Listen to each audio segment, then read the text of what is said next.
Garrett Calloway figured his life was over. The Wyoming sun in 1884 wasn't a friend. It was a hammer. It beat down on his rickety cabin, on his few scrawny cattle, and on the grave where he'd buried his wife and baby 3 winters back. He wasn't living.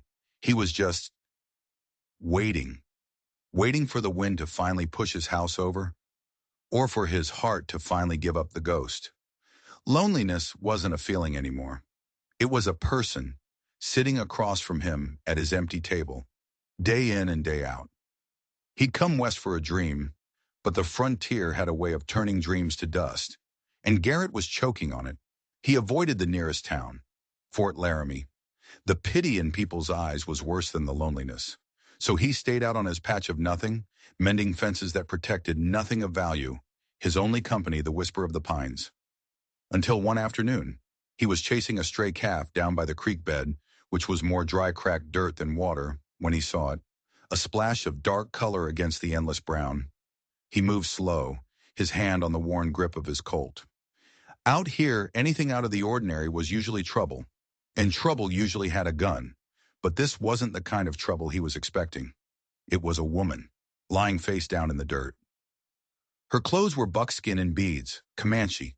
A cold spike of fear shot through him. There were stories, raids, clashes. You didn't just stumble on a Comanche in a creek bed, but as he got closer, the fear changed. It melted away, replaced by something sharp and human. She was hurt, badly. A deep gash on her arm soaked the dust with blood. Another, uglier wound tore at her side. Her breathing was a ragged, shallow whisper. He knelt, and her eyes fluttered open.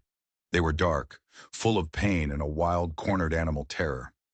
He saw the memory of his Martha, burning with fever, helpless. He saw the same powerlessness that had shattered his world.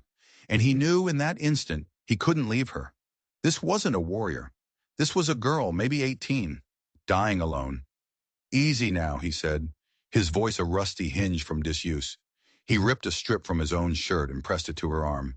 She let out a tiny whimper. Getting her back to the cabin was a nightmare. She was light as a bird, but every step was agony for her. He half carried, half dragged her, his mind screaming. What was he doing? Bringing a Comanche into his home? If anyone from Laramie saw, if her own people found her here, they'd kill him. No questions asked. He got her inside and laid her on his cot. The cabin, his whole world, suddenly felt small and fragile. The wound in her side was deep. A bullet, maybe. He didn't know how to stitch it. All he had was a bottle of whiskey, some old rags, and lukewarm water. He poured the whiskey over the wound. She cried out, a sharp, piercing sound, and he hated himself for it. But he knew he had to. He cleaned the dirt and grime away, his stomach twisting. He bound her up tight with strips of an old flour sack. Through it all, she watched him. Her eyes never left his face. Fear was still there, but something else was creeping in. He gave her water, and she drank like she'd been wandering the desert for a month. He crumbled up some jerky, and she ate it slow, chewing each piece like it was the most important thing in the world. And all the while, she just watched him. They sat there for hours, the only sounds her ragged breaths and the groan of the old cabin. He sat on the floor cleaning his rifle. Not because it needed it, but because he didn't know what else to do. He felt something, not hope, not peace, just a slight easing of the crushing emptiness. He had a purpose again, even if it was just for a few hours, keeping this girl alive. He fell into a fitful sleep in his chair. When he woke, the sun was just peeking over the horizon, painting the sky in shades of orange and purple. She was awake too, watching him. Her fever had broken. She was weak, but she was a fighter. He cleaned her wounds again, and this time she didn't cry out. She just clenched her jaw, her dark eyes locked on his. He pointed to his chest. "Garrett," he said. She washed his lips. Then after a long silence, she touched her own chest, her fingers light as a feather. "Nahili," she whispered. The name sounded like wind through summer grass. He repeated it. "Nahili." A tiny smile, a ghost of a thing, touched her lips. It was the first crack in the wall between them, and it hit him harder than a shot of whiskey. He was bringing this person back from the edge. But what he didn't know was that he wasn't just bringing her into his home. He was bringing a war to his doorstep, and it was already too late. The first sign was a feather, a single eagle feather, tied to the branch of a pine tree on the ridge overlooking his cabin. Garrett found it a few days later while checking a fence line. It wasn't just dropped there, it was placed, deliberately. A marker, a message. He felt a cold dread creep up his spine. He was being watched. Nahili was getting stronger. She was moving around the cabin now, her steps silent, her eyes constantly scanning the horizon through the single grimy window. She saw him come in with the feather in his hand, and the color drained from her face. She spoke a single, sharp word in her language, a word that sounded like a warning. The fragile peace they had built shattered in an instant. The silence in the cabin was no longer companionable. It was thick with fear. That night he couldn't sleep. He sat in his chair, rifle across his lap, staring into the darkness. Every creak of the cabin, every gust of wind, sounded like footsteps. Nahili was on her cot, but she wasn't sleeping either. He could see the faint outline of her, sitting upright, listening. They were two strangers, bound by a secret, waiting for a storm to break. The storm came just before dawn. It wasn't thunder. It was the sound of hooves. Not one horse, not two. Dozens. A low, growing rumble that shook the very foundation of the cabin. Garrett's heart hammered against his ribs. He ran to the window and peered out. In the pale pre-dawn light, he saw them. Silhouettes, cresting the ridge. Mounted warriors, maybe 30 of them, spreading out in a silent, perfect semicircle, trapping his cabin against the rising sun. They weren't charging. They were just appearing. One moment, the ridge was empty. The next, it was lined with death. He was a dead man. He grabbed his rifle, his hands slick with sweat. He looked at Nahili. Her face was a mask of stone, but her eyes were wide. She wasn't looking at the warriors. She was looking at him, and in her eyes he saw not just fear, but something else. Resignation, as if this was always how it was going to end. The warriors just sat there on their horses, still as statues, their lances and rifles pointing at the sky. The silence was terrifying. Then one rider detached from the line. An older man, his face a roadmap of scars and wrinkles, his presence radiating an authority that needed no words. He rode forward slowly, stopping about 20 yards from the cabin door. Another younger warrior dismounted and walked beside him. This was it. Garrett took a deep breath, opened the cabin door, and stepped outside. He held his rifle loosely, trying to look like he wasn't about to have his heart explode out of his chest. The chief's eyes, dark and sharp as obsidian chips, bored into him. The chief spoke, his voice a low rumble, the Comanche words foreign and menacing. Garrett shook his head. I don't understand. The younger warrior stepped forward.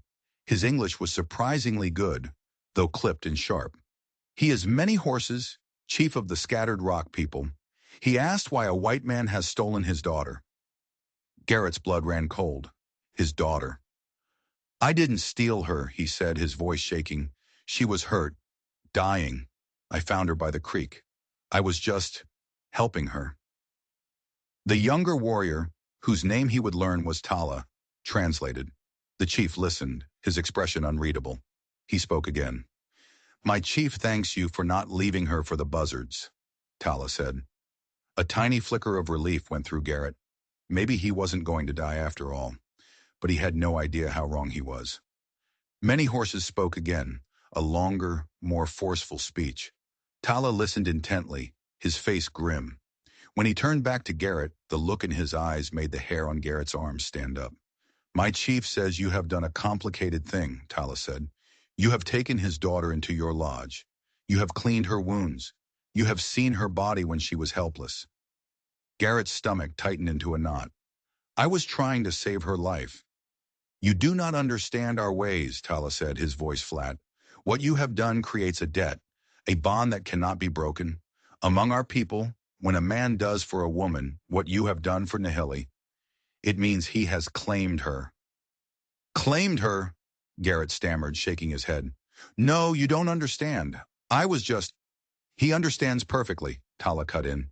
You have intertwined your fate with hers. Her honor is now tied to you. There is only one way to restore that honor. There is only one way to settle this debt. Tala paused, letting the words hang in the cold morning air. He says you will marry her. The words hit Garrett like a physical blow. Marry her? Marry a Comanche girl he'd found in a ditch? A stranger? He looked from the stone-faced chief to the 30 silent warriors watching him, their hands resting on their rifles. He looked back at his own cabin door, where he knew Naheli was listening. This wasn't a proposal. It was a sentence. He could say no, and they would burn his cabin to the ground with him and Naheli inside it. There was no choice here. His lonely, empty life had just been hijacked. He slowly lowered his rifle. He looked Chief Many Horses in the eye. All right, he said, his voice a hoarse whisper. I'll marry her, Tala translated. The chief gave a single sharp nod. It was done. But as the surreal, binding ceremony took place under the vast Wyoming sky, with 30 warriors as witnesses, Garrett felt a new, chilling fear. He hadn't just been forced into a marriage. He had been drafted into a conflict he didn't understand.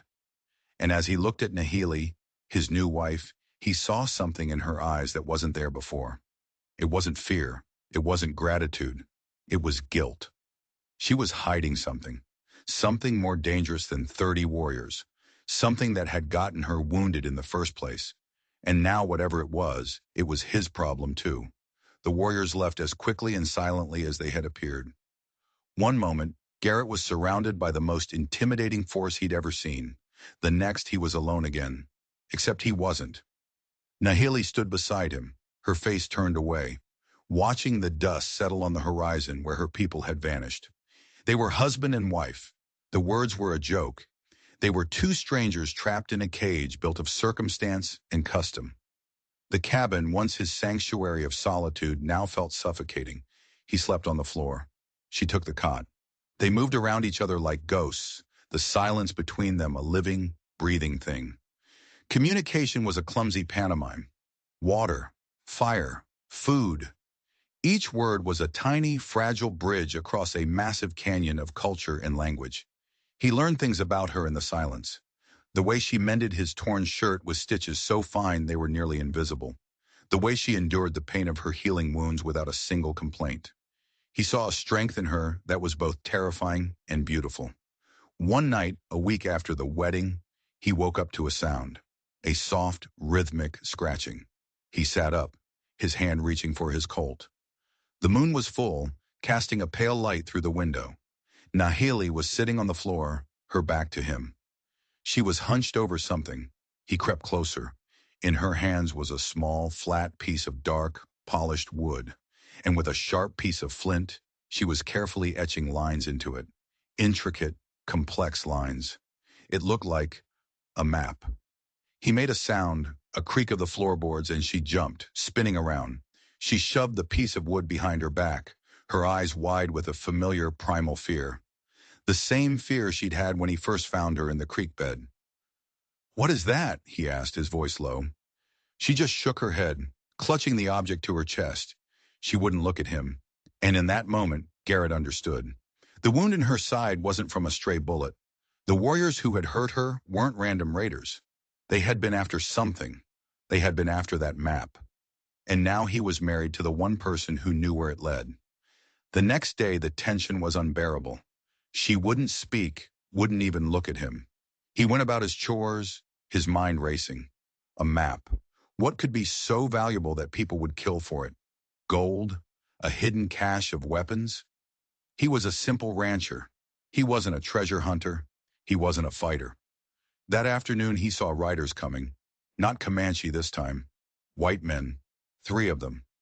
He recognized the man in the lead. Brody, a loudmouth bully from Fort Laramie, who thought his size gave him the right to take whatever he wanted. Garrett felt a surge of pure dread. Brody and his men reined in their horses near the cabin, their eyes taking in the scene. They saw Garrett. Then they saw Naheli, who had stepped outside to hang some washed rags on a line. Brody's face twisted into a sneer. Well, well, Calloway, Brody spat, a wad of chewing tobacco hitting the dust near Garrett's feet. Heard some rumors, but I didn't believe them. What in God's name are you doing with a Comanche squaw? She's my wife, Garrett said, his voice cold and steady. He stepped forward, placing himself between them and Nahili. Brody let out a harsh barking laugh. Your wife? You gone mad, Calloway? That ain't right. Ain't decent. What's on my land is my business, Garrett said, his hand hovering near his Colt. You boys are lost. Best you move on. Brody's eyes narrowed. He wasn't looking at Garrett anymore. He was looking past him, at Nahili. She had frozen, her hand instinctively going to a small pouch at her waist where Garrett now knew she kept the wooden map. Brody's eyes lit up with a greedy, calculating glint. He had seen the gesture. Maybe we are lost, Brody said, a slow, ugly smile spreading across his face. Looking for something. Heard tell the Comanche have secret places, places where they hide their gold. A man who had himself a Comanche wife. Well, he might just know where one of those places is. Garrett's blood turned to ice. It wasn't about prejudice. It was never just about prejudice.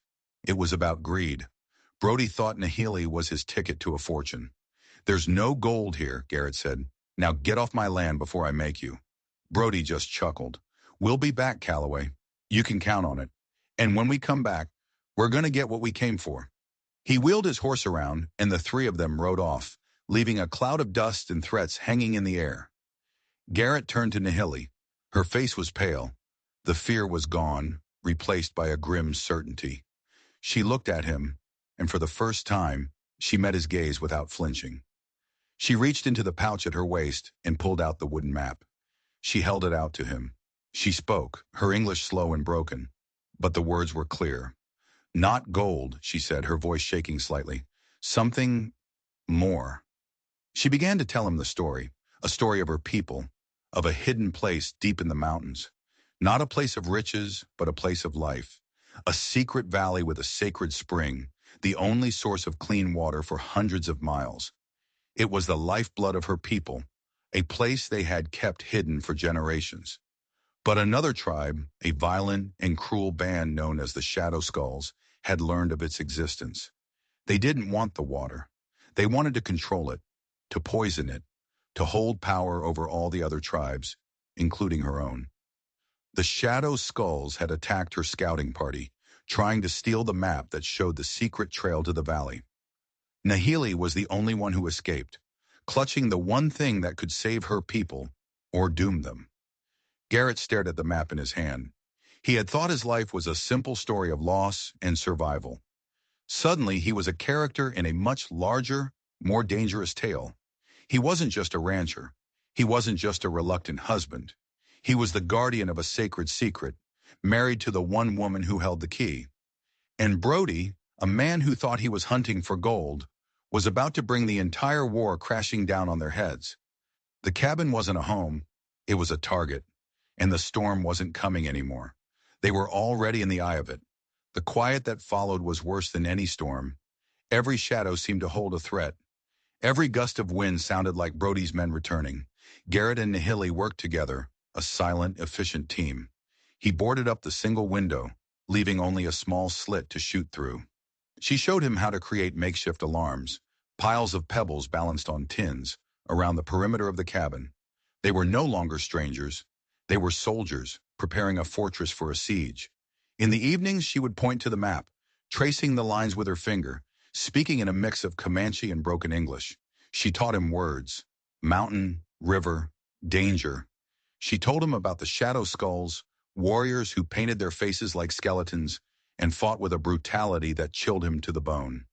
They were the ones who had given her the jagged wounds. They used knives carved from obsidian that were meant not just to cut, but to leave a poisoned, festering wound. It was a miracle she had survived. A fragile trust was being forged in the fire of their shared danger. He saw the fierce spirit that had kept her alive. She saw the quiet resolve of a man who had lost everything and was no longer afraid to die.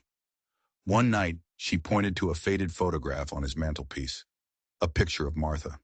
Your woman, she said softly. He nodded, a familiar ache in his chest. Martha. She's gone. Nahili looked at him, her dark eyes full of a deep, ancient sadness he recognized. My mother, she said, touching her own chest. Gone too. Shadow Skulls. The chasm between them closed a little more. They were both survivors, both haunted by ghosts, 3 days after Brody's visit, one of the alarms went off. A clatter of pebbles and tin in the dead of night. Garrett was instantly awake, his heart pounding. He grabbed his rifle and moved to the boarded-up window. Nahili was already there, a heavy iron skillet in her hands, her face set and determined. In the moonlight, he could see them. Not 3 men, at least a dozen. They were creeping toward the cabin, fanning out, rifles glinting in the pale light. Brody was leading them, his bulk unmistakable. "Calloway!" Brody's voice boomed through the night. "We know you're in there, and we know what you're hiding. Send out the squaw with the map, and we'll let you live." Garrett's jaw tightened. He looked at Nahili. She shook her head, her eyes blazing with defiance. "No map!" Garrett yelled back. "You're on the wrong trail, Brody. Go home." A shot rang out, splintering the wood next to the firing slit. The siege had begun. The next few hours were a blur of smoke, noise, and terror. Gunshots tore through the thin walls of the cabin. They fired back sparingly, making every bullet count. Garrett was a decent shot, but Nahili was incredible. She used an old pistol of his, firing with a calm, deadly precision that stunned him. They moved together in the cramped space, reloading for each other, a dance of desperation. But there were too many of them. A flaming torch arched through the night, landing on the dry roof of the cabin. Fire, the one thing he feared most. Smoke began to curl down from the ceiling, thick and choking. "They're burning us out," Garrett choked, his eyes streaming. Brody's triumphant laughter echoed from outside. "Last chance, Calloway. Give us the map." They were trapped. They could run outside and be shot down, or stay inside and burn to death. He looked at Nahili, her face smudged with soot, her eyes never leaving his. This was the end. After everything he had survived, he was going to die in a fire, defending a secret that wasn't even his. Nahili suddenly grabbed his arm. She pointed to the floor, to the stone hearth of the fireplace. She started speaking rapidly in Comanche, her voice urgent. He didn't understand the words, but he understood her meaning. She was pointing at a loose stone at the back of the fireplace. A hiding place? No, it was too small. Then he understood. The chimney, it was a crazy idea. The chimney was narrow, choked with soot, but it was the only way out. He helped her pry the stone loose, revealing the dark, cramped opening. Smoke was filling the cabin now, hot and suffocating. They could barely breathe. "You go first," he rasped, pushing her toward the opening. She hesitated, then nodded. She scrambled into the chimney. He waited a few agonizing seconds, then followed, pulling himself up into the suffocating darkness, his lungs screaming for air. He could hear the flames roaring below, consuming his home, his past, everything he had. He climbed, his fingers raw, following the sound of her scrambling above him. They burst out onto the roof, gasping in the cool night air. The whole cabin below them was an inferno. Brody and his men were cheering, watching it burn, thinking they had won. Garrett and Nahili crawled across the burning shingles to the back of the cabin, the side that faced the dark, empty prairie. They jumped, landing hard in the dirt. They ran. They didn't look back. They just ran, hand in hand, into the darkness, leaving the fire and the shouting men behind. They were alive.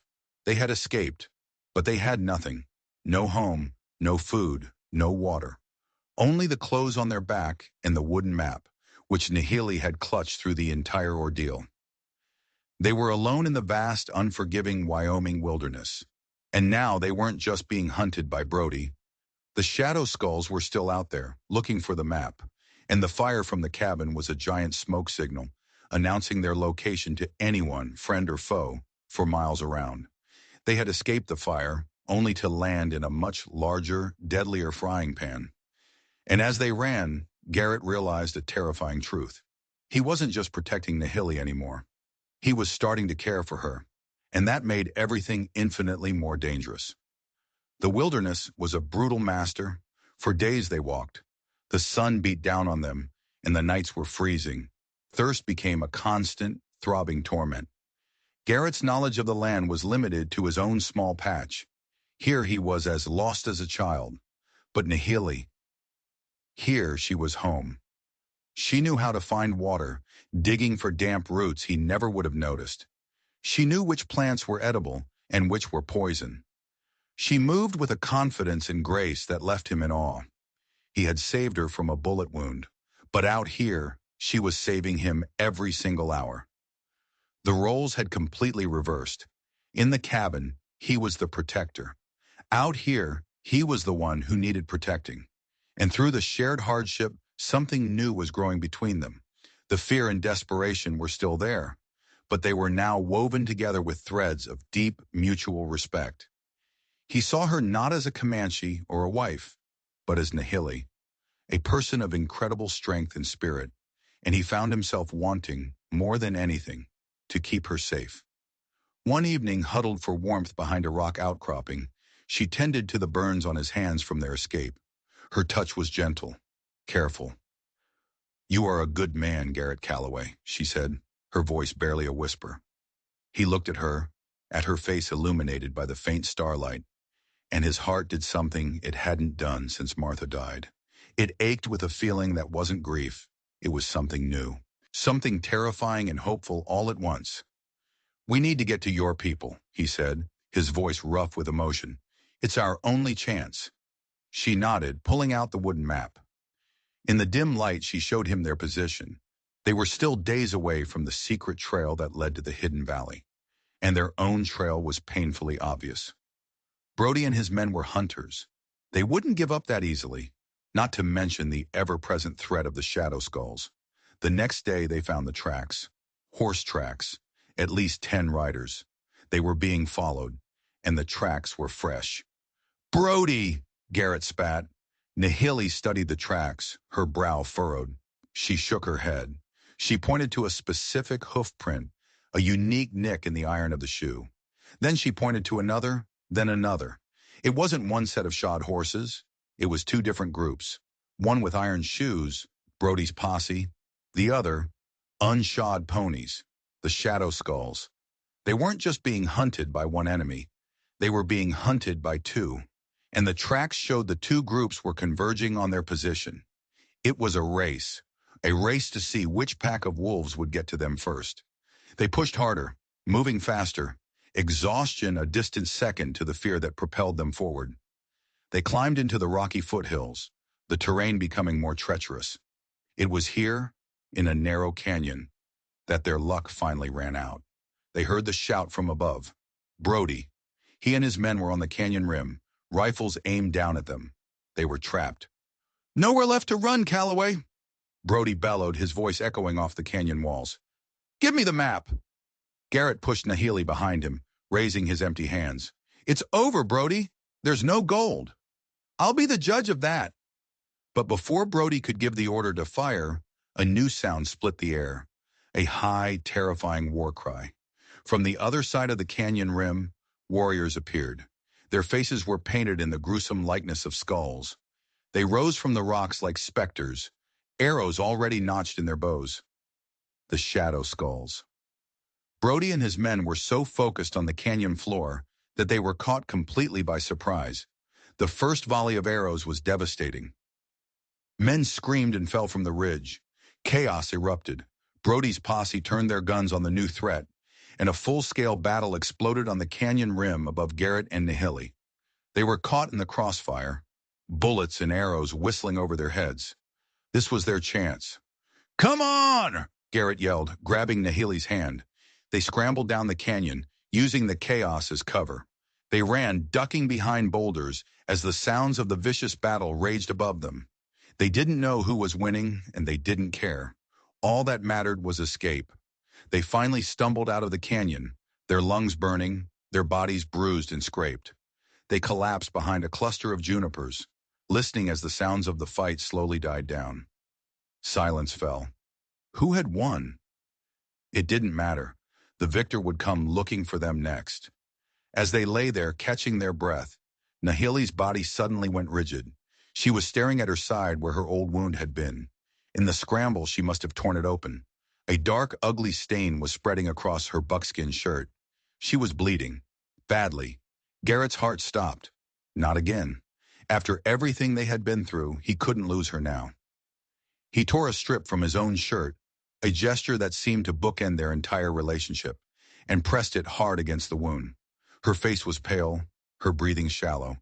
"Stay with me, Nahili," he begged, his voice cracking. "Just stay with me." She looked up at him, her eyes glassy with pain. She tried to smile. "My man," she whispered, echoing the words she had said weeks ago, in another lifetime. "You protect." He had to get her help. The hidden valley of her people was their only hope. But it was still too far. She would never make it. He lifted her into his arms, his muscles screaming in protest, and began to walk. He didn't know where he was going. He just knew he couldn't stop. He was losing her. And that's when he heard it. Not the sound of battle, not the shouts of men. It was the low, steady thunder of hooves. A lot of them, coming straight for them. He spun around, laying Nahili gently on the ground and drawing his Colt, ready to make one last stand. Over the rise came the riders. Not Brody's men, not the Shadow Skulls. It was Chief Many Horses, and 30 of his finest warriors. They rode like the wind, a vision of righteous fury, their faces set, their lances held ready. At the head of the column rode Tala, his eyes locking with Garrett's. They had been found, but this time Garrett didn't feel fear. He felt a surge of impossible, unbelievable hope. The cavalry had arrived, but as they thundered to a halt around him and Tala leapt from his horse, Garrett saw the look on the warrior's face. It wasn't relief. It was cold, hard fury, and it was directed at him. Tala knelt beside the unconscious Nahili, his hand gently touching her forehead. He looked at the blood, then looked up at Garrett, his eyes blazing with accusation. "What have you done to her?" Tala snarled, his hand dropping to the knife at his belt. "The chief's daughter is hurt again, under your protection. Our law is clear on this. You have failed. You have broken your vow." Garrett stared, bewildered. He had just dragged her through hell to save her, and now they were blaming him? "The debt is not paid," Tala said, his voice deadly quiet as the other warriors surrounded Garrett, their weapons drawn. "It has been defaulted, and the price for that is your life." The world tilted on its axis. Garrett stood there, surrounded by 30 warriors who, just an hour ago, would have been his salvation. Now they were his executioners. He looked at Nahili, lying pale and still on the ground, and then at her father, Chief Many Horses, whose face was an unreadable mask of grief and authority. "You don't understand," Garrett said, his voice desperate. "We were attacked. Brody, the Shadow Skulls. I was trying to get her to you." Tala translated, but the chief's expression didn't soften. He spoke, his voice low and gravelly. "He says it does not matter," Tala relayed. "You took the vow. You swore to protect her. She is wounded. The vow is broken. Our way demands balance." Garrett's mind raced. This was insane. A cruel, twisted joke of fate. To survive everything, only to be killed by his own allies because of a misunderstanding of their laws. He had tried so hard. He had protected her with his own life. But as the warriors began to close in, a weak voice cut through the tension. "No." It was Nahili. Her eyes were open, just barely. She was pushing herself up on one elbow, her face etched with pain and effort. Every warrior froze. "Father, stop," she said in her own language, her voice a fragile thread. She spoke for a long time, her words coming in ragged bursts. She told them everything. About Brody's greed, the cabin burning, the escape, the chase, the battle in the canyon. She told them how Garrett had fought for her, protected her, carried her, how he had become her partner, her shield. As she spoke, the tension in the air began to dissolve. The fury in Tala's eyes softened into shame. The warriors lowered their weapons. When she finished, she collapsed back, exhausted, and Tala rushed to her side. Chief Many Horses dismounted and walked slowly toward Garrett. He stopped right in front of him, his dark eyes searching Garrett's face. He placed a hand on Garrett's shoulder. He spoke, and Tala, his voice now full of respect, translated. "My chief says the vow was not broken. It was forged anew, in fire. He says you have the heart of a warrior. You have earned your place in our family, not by law, but by blood and courage." Relief washed over Garrett so powerfully his knees almost buckled. They took Nahili and Garrett back to the hidden valley. It was more beautiful than he could have ever imagined. A lush, green paradise nestled in the heart of the harsh mountains, the sacred spring bubbling up from the earth like a miracle. Their healers, with knowledge passed down through generations, tended to Nihili's wound. They knew how to counteract the poison from the Shadow Skull's blades. She would recover. She would be okay. The tribe celebrated their return. They honored Garrett as a hero. They held a feast, and for the first time in years, Garrett felt like he belonged somewhere. He sat by a roaring fire, Nahili resting beside him, her hand in his. He had found a home in the most unlikely place imaginable. But there was still a piece of the puzzle that didn't fit. Later that night, as the celebration wound down, he sat with Chief Many Horses. Through Tala, he finally asked the question that had been nagging at him. "When you came for me at the cabin," Garrett asked, "when you forced me to marry her, you knew. You knew she was in more danger than just her wounds. You knew she had the map." The chief was silent for a long time. Then he nodded slowly. "Yes," Tala translated. "We knew. We could not risk the map falling into enemy hands, and we could not risk leaving her with a stranger who might betray her for gold. Our law, the forced marriage, it was a test." Garrett stared at him, stunned. "A test?" "It bound you to her," Tala explained. "It made her safety your safety. It made her people your people. We did not know if your heart was good, but we knew that a man will fight to protect what is his. We made her yours so that you would have no choice but to fight for her. It was a cold, pragmatic, and brilliant strategy, a calculated risk that had paid off. They had used their customs as a tool, a weapon, to ensure his loyalty. But the chief wasn't finished. He said something else, his voice softer now. "He also says," Tala translated, a strange look on his face, "that there was another reason, a much older debt." The chief pulled something from a leather pouch around his neck. It was a small silver locket, tarnished with age. He handed it to Garrett. Garrett's hands trembled as he took it. He had seen it before. It had been his wife's. He fumbled with the clasp and opened it. Inside was a tiny faded portrait, but it wasn't a portrait of him. It was a portrait of Martha. His Martha. "How?" Garrett whispered, his voice choked with emotion. "Years ago," Tala explained, "before you were married, a sickness swept through our people. The white man's fever. We were dying. A young woman from the fort, the doctor's daughter, came to us in secret.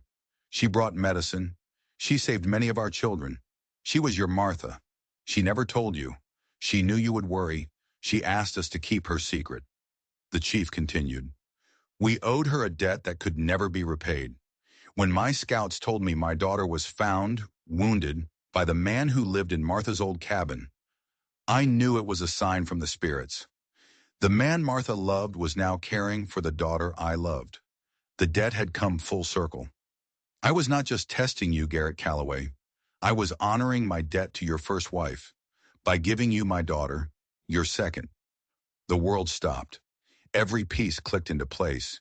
His grief, his loneliness, finding Nihili, the forced marriage. It was all connected. It was a story that had begun years ago with an act of secret kindness from the woman he had lost. Martha hadn't just left him with a legacy of grief. She had left him with a legacy of honor that had, in the end, saved his life and brought him a new one. He looked at the locket, then across the fire at Nihili, who was watching him, a soft, knowing smile on her face. He had come west to build a life with Martha and had lost everything. But her love, her compassion, had reached across time and death to give him a chance at a new life, a new family, a new love. He had started his journey as a man measuring his days by the distance between sunrise and sunset, a life as empty as the prairie. Now his life was full. He had faced down prejudice, greed, and war. He had found strength he never knew he had, in a home he never could have imagined. His struggle wasn't over. Life on the frontier was never easy, but he would never be alone again. The greatest treasures aren't gold. They're the connections we forge in the most unexpected fires. What did you think of Garrett's story? It just goes to show you that sometimes the end of one road is just the beginning of a brand new, unexpected path. If you enjoyed this journey into the Old West, do me a favor and hit that subscribe button, and don't forget to ring the notification bell so you don't miss our next story. Thanks for watching.